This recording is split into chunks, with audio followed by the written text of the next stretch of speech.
Welcome to This Explainer. I am absolutely pumped to have you here today, mainly because we're tackling a topic that literally affects every single one of us. We're going to break down the architecture of ignorance and look at how our daily digital habits are actually masking a massive, systemic manipulation of our minds. Now let's dive right in, because what we're about to unpack goes way beyond just spending too much time scrolling on our phones. We are talking about a fundamental reshaping of how we think, both as individuals and as a society. To get started, let's address the elephant in the room. It's a question I hear all the time. Why are kids these days so different, right? We see the skyrocketing anxiety, the shrinking attention spans, the constant overwhelming need to be plugged in at all times.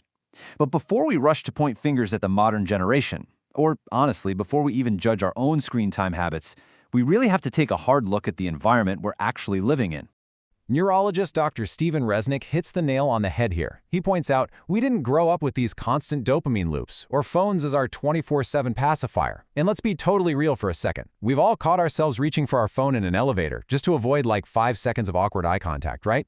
We handed our kids and ourselves a hyper-stimulating world. We're living in a society where silence feels completely unnatural and boredom is something we avoid at absolutely all costs. We aren't just dealing with a behavioral quirk here. We are dealing with a biological reality.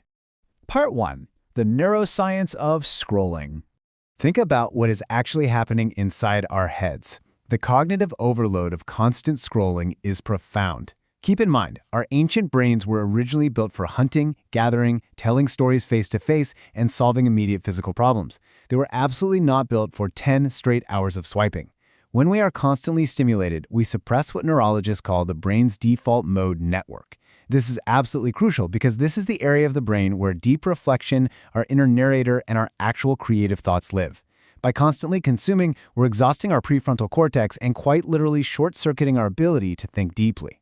Part 2. Cracking the habit loop. So how do these apps keep us so relentlessly hooked? Well, they hijack the brain's reward circuits, specifically your mesolimbic pathway. Think of it like carrying an intermittent reinforcement slot machine right in your pocket. Dr. Resnick breaks this biological habit loop down into 3 super precise steps. Step 1 is the cue. It's a trigger. Maybe you feel a pang of boredom, loneliness, or you get a notification ping. Step 2 is the routine, that automated, totally subconscious behavior where you just pick up the phone and start mindlessly scrolling. And step 3 is the reward. You get that tiny dopamine spike from a like or just a temporary relief from whatever anxiety you were feeling. Every single time you complete this loop, the neurological association in your brain just gets stronger and more automatic. Now, I want you to do a little self-reflection. There are 2 main ways this loop actually operates. Ask yourself, are you driven by positive reinforcement? Like, are you posting a selfie and constantly checking notifications to chase that dopamine spike of social validation? Or are you driven by negative reinforcement? Are you feeling socially awkward or anxious and immediately opening an app just to escape that uncomfortable feeling? Both mechanisms are incredibly powerful, and platforms are meticulously designed to exploit both of them to keep your attention totally trapped. Part 3. The missing social bias codex. Okay, so what happens when you take that individual biological hijack we just talked about and multiply it by billions of people?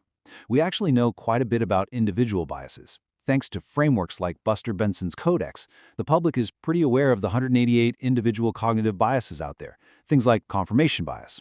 But when we look at social cognitive bias, which is how entire groups distort reality, the research is completely fragmented across academic silos. There's literally no unified public framework for this. And this massive public blind spot leaves our society incredibly vulnerable, because these social biases are being weaponized against us at an unbelievable scale. Even though we don't have a neat public codex yet, researchers have documented 4 really clear categories of social bias. First, we've got identity and intergroup biases. This includes things like the ultimate attribution error, where we're quick to excuse our own group's flaws but immediately condemn outsiders. Second is conformity and social influence, where social proof basically dictates what we do. Third, group decision-making pathologies, like classic groupthink. And fourth, emergent collective biases, which are biases that only exist at the group level. Now here is the genuinely terrifying part. Contrary to what most people think, a 2022 Harvard study proved that individual biases do not cancel each other out in groups. They actually compound, they amplify. If a group leans even slightly toward an error, talking about it doesn't fix things. It actually polarizes them toward an extreme. Part 4. Weaponizing Group Psychology. Now, if researchers know exactly how groups fail, you can bet that massive digital platforms and political entities know it too. Just look at this staggering number, 1,500. MIT researchers analyzed rumor cascades and found that false news reaches 1,500 people 6 times faster than the truth. And get this, it's not just bots doing this, it is completely human-driven. Why? Because algorithms are built to optimize for engagement, not accuracy. They exploit our in-group preferences and our total obsession with novelty. This triggers algorithmic promotion that gets humans to spread false info based on the mere illusion of social validation. And we've seen this play out. Entities like Cambridge Analytica historically took exact advantage of this, using psychographic profiling to exploit our individual biases and social fears to covertly influence how we behave.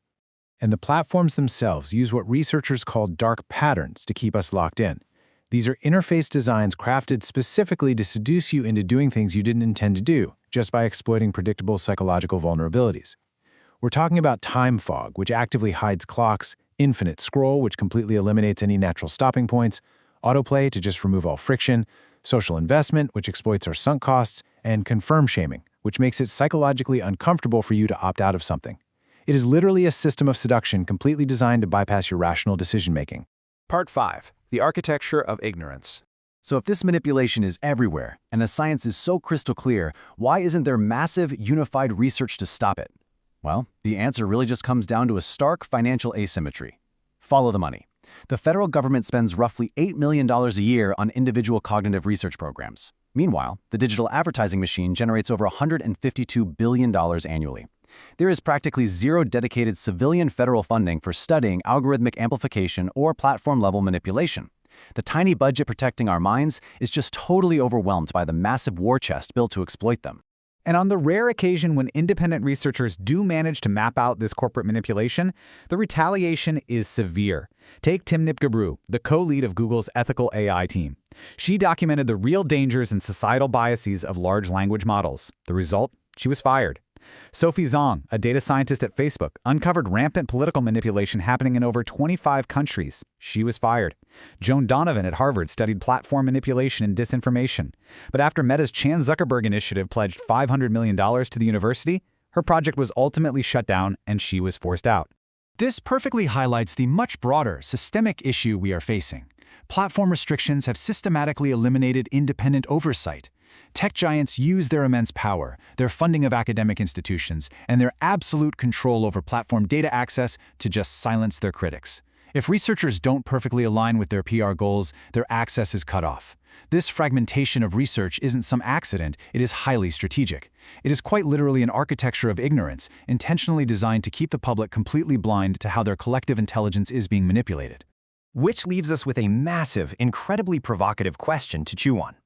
If tech platforms control exactly what we see through dark patterns and algorithmic dopamine loops, and they control who is allowed to study them by silencing whistleblowers and starving independent research, then who is really in control of our collective mind? When you look at it from the micro habit loops firing off in your brain all the way to the macro corporate suppression of science, the system is honestly working exactly as it was designed to. It's a lot to think about, I know, but I really hope this explainer has given you a powerful new lens to view your daily digital habits. Thank you so much for hanging out and exploring this with me, and as always, stay curious.